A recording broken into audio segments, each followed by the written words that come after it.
आप देख रहे हैं एवीपी इंडिया न्यूज, हर खबर सच के साथ।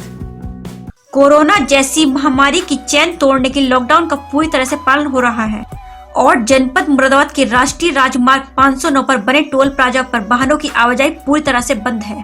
कोरोना की चैन को तोड़ने के लिए टोल प्लाजा के प्रबंधक ओमपाल सिंह ने हाथ जोड़कर जनता से अपील करते हुए कहा कि सरकार द्वारा लगाए गए लॉकडाउन का लोग पूरी तरह से पालन करें और अपने घरों के अंदर ही रहें। मुरादाबाद से कैमरा पर्सन रमेश पाल के साथ प्रमोद चौधरी की रिपोर्ट।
मेरा नाम ओमपाल यादव, मैं इब्राहिमपुर टोल प्लाजा मैनेजर से बोल रहा हूँ।